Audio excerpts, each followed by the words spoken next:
السلام علیکم۔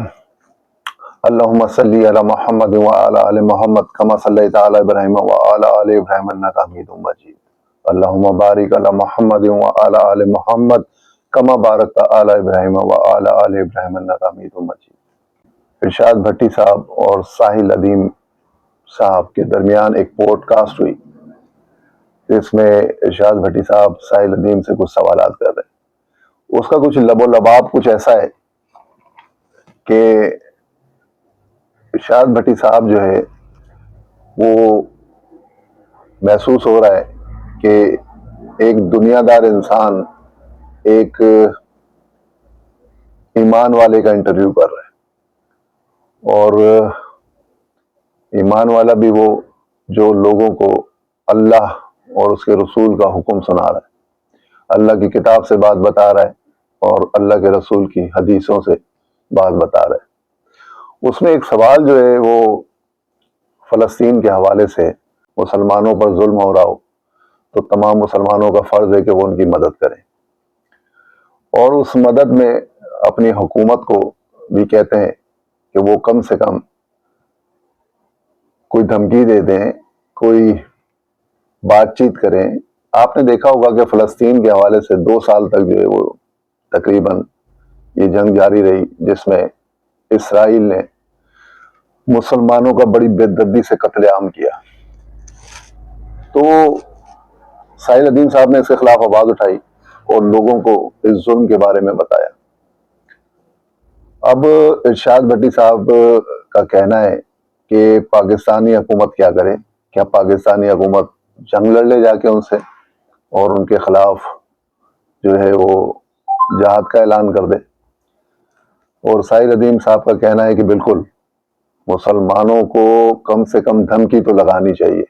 اب ان کا کہنا یہ تھا ارشاد بھٹی صاحب کا کہ اگر دھمکی لگاتے ہیں تو ہم تو قرض دار ملک ہیں، ہمارے اوپر اتنے ملین اتنے بلین کا قرضہ ہے جو ہم انہی لوگوں سے لیتے ہیں، تو ہم ان کے خلاف جنگ کیسے کریں؟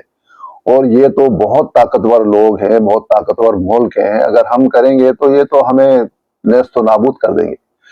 تو میں اس زمن میں اس حوالے سے ایک واقعہ اللہ کے رسول کے غزوہ جنگ بدر کے حوالے سے بات کرنا چاہتا ہوں کہ جب جنگ بدر کا موقع آیا تو اس زمانے میں بھی جو لوگ تھے اللہ کے رسول کے ساتھ، انہوں نے بھی اللہ کے رسول سے جھگڑا کیا، اور اللہ کے رسول نے جب حکم دیا کہ یہ جنگ لڑنی ہے تو انہوں نے جو ہے وہ اس کے اگینسٹ میں جو ہے وہ بات چیت کی۔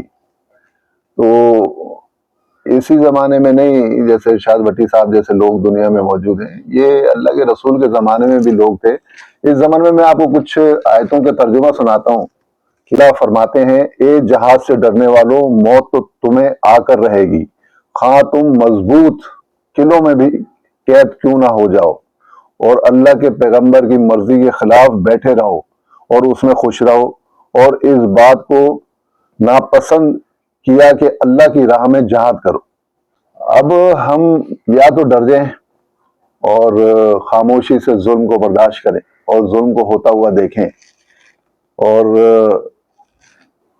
جو کچھ دنیا میں ہو رہا ہے اس کو برداشت کریں۔ ارشاد بھٹی صاحب کا ایک سوال تھا کہ دنیا میں 57 ملک موجود ہیں، تو کیا یہ پاکستان میں جو آپ نے ساحل ادیم صاحب، جو پاکستان میں آپ نے اتنا شور ڈالا ہوا ہے، آپ کوئی جہادی تنظیم بنانا چاہتے ہیں؟ کیا ملک کو جہاد کے سیٹ اپ پہ لے کے جانا چاہتے ہیں؟ تو ساحل ادیم صاحب نے بڑے خوبصورت جواب دیے اور بڑے پیشن کے ساتھ۔ میں داد دیتا ہوں ساحل ادیم صاحب کو کہ ایک دنیا دار انسان کے سوال، جو اس کے تفکرات ہیں، جو اس کی سوچ ہے، اور وہ موت سے ڈرنے والا انسان ہے۔ دیکھیں جہاد پہ جب آپ جائیں گے نا تو آپ کے مقدر میں شہادت آپ کو ملے گی۔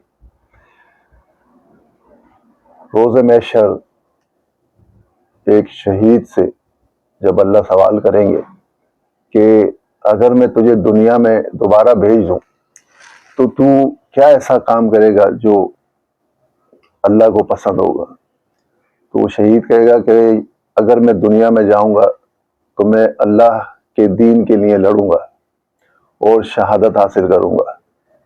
پھر زندہ ہوں گا، پھر اللہ کے دین کے لیے لڑوں گا اور پھر شہید ہو جاؤں گا، پھر اللہ کے دین کے لیے لڑوں گا اور شہید ہو جاؤں گا۔ جو شہادت کا رتبہ ہے تو وہ دنیا داری میں نہیں پڑتا۔ اللہ کے دین کو سمجھنے کے لیے اللہ کی کتاب اللہ کا پڑھنا بہت ضروری ہے۔ جو ہے وہ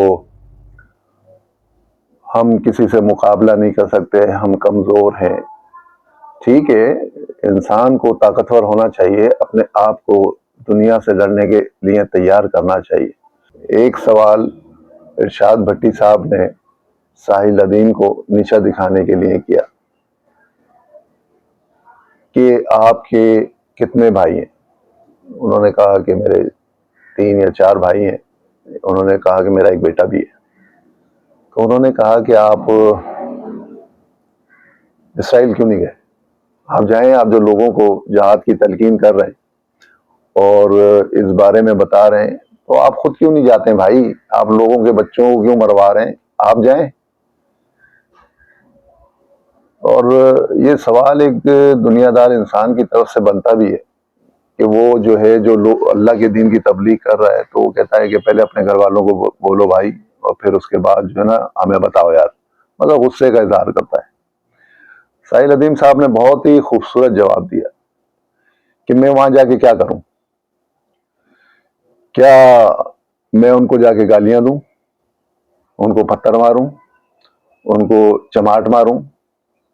میں اسرائیل پہنچ بھی گیا، پہلے تو اسرائیل جانے کا کوئی طریقہ کار ہے کہ کشتی میں بیٹھ کے اسرائیل تو نہیں چلا جائے گا، آپ کو راستے میں ہی ختم کر دیا جائے گا۔ اور اکیلا انسان وہاں جا کے کر بھی کیا سکتا ہے؟ کہ عوام کو تیار کرنے کا معاملہ ہے، عوام کے ذہنوں میں ظلم کے خلاف اٹھانے کا معاملہ ہے۔ ساحل ادیم صاحب کے جوابات بہت زبردست ہیں اور ایک ایمان والے کے جوابات ہیں، اور بعض سوالوں پر تو مجھ جیسے کم عقل انسان کو بھی ہنسی آ رہی تھی کہ دین کا جو مزہ ہے نا، دین کی جو لذت ہے، ایمان کی جو لذت ہے، وہ انسان کے نا سوالوں سے پتہ چل رہی ہوتی ہے۔ جب وہ سوال کرتا ہے تو پتہ چلتا ہے کہ یہ دنیا دار انسان ہے اور اس کے سوال جو ہیں وہ دنیا سے ریلیٹڈ ہیں، آخرت کی اس کے پاس کوئی سمجھ اور بوجھ نہیں ہے۔ تو جناب ارشاد بھٹی صاحب اور ساحل ادیم صاحب کی اس پوڈ کاسٹ کو سننے کے بعد